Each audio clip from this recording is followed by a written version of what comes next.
The night I realized promises mean nothing wasn't dramatic. There weren't fireworks, no screaming matches in crowded rooms, no police sirens tearing through the dark. It was simple, quiet, just me, staring at the empty side of the bed, finally understanding that the man I loved had been lying to me for years. That's when I learned the harshest truth of my life. Betrayal doesn't come from strangers. It comes from the people you'd give your soul to. My name is Olivia Hayes, and this is my story. I'm the one telling it, female 32 years old, born and raised in Chicago. And if you stay with me for the next 35 minutes, I'll tell you how betrayal tore my world apart and how revenge stitched it back together. I didn't grow up with much. My mother worked long nights cleaning offices, and my father left before I was old enough to remember his face. Still, I believed in hard work, in loyalty, in keeping your word. That belief carried me into adulthood, and it carried me straight into the arms of Ethan Cole. Ethan was everything I thought I wanted. Confident, charming, ambitious.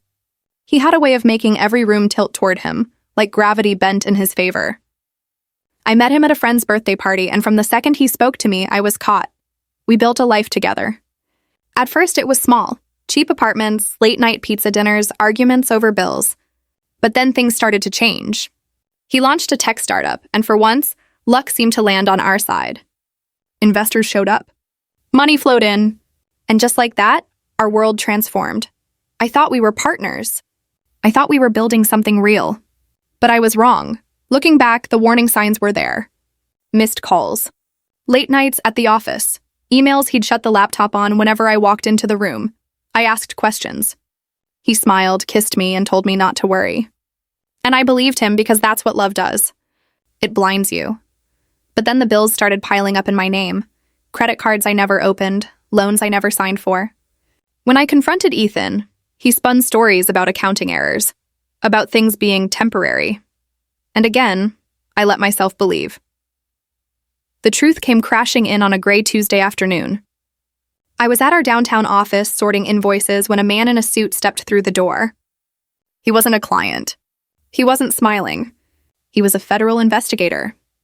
That's how I learned Ethan's startup wasn't just struggling, it was a shell. A front. He'd been laundering money for investors whose names were better left unsaid. And he'd been doing it under my identity. My name was on the accounts. My signature, perfectly forged, was on the paperwork. In one afternoon, I went from co-founder to suspect. My entire world tilted, and Ethan? He didn't even flinch. He stood there, calm, hands in his pockets, as if he'd planned for this moment all along. That's when it hit me. He hadn't just betrayed me as a partner. He'd betrayed me as a human being. You'd think I would have gone to the police. But the thing about men like Ethan, they're never alone. He had people protecting him. Investors, lawyers, men who didn't mind getting blood on their hands to keep profits safe. So I stayed quiet. But silence isn't surrender. Silence is strategy. I started digging. Late nights with his laptop when he was passed out drunk. USB drives hidden in my purse. Bank records, secret transfers, offshore accounts, every breadcrumb of corruption I could find. And the whole time I played the role. The supportive partner, the woman who still believed. I smiled when he kissed my cheek, nodded when he told me lies, and inside, I sharpened my patience into a weapon. Revenge isn't about rage. Rage is sloppy. Revenge is about precision. I knew Ethan's weaknesses better than anyone. His arrogance. His greed. His addiction to women he swore meant nothing. So I set the trap. I fed small leaks to the press. Tiny inconsistencies that made reporters curious. I sent anonymous tips to his investors, whispers about missing funds. I stalled shipments, rerouted payments, made him look incompetent in front of his own people, and all the while, I built the final strike, a complete file of evidence. Every forged document, every illegal transfer, every lie, the night it all came crashing down was stormy, fitting, really. Ethan was leaving a gala, drunk on champagne and ego, when I stepped out of the shadows. He froze. "Olivia," he said, voice low, "you don't understand what you're doing." I handed him a small envelope. Inside was a flash drive.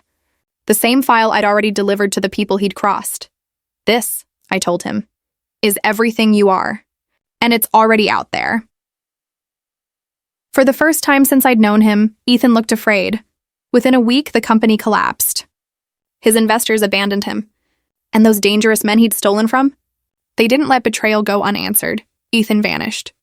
Maybe he ran. Maybe he didn't. I don't know, and I don't care. People ask me if it was worth it. If carrying that weight, living in lies, was worth the revenge. And here's my answer. Peace isn't what I found. But balance?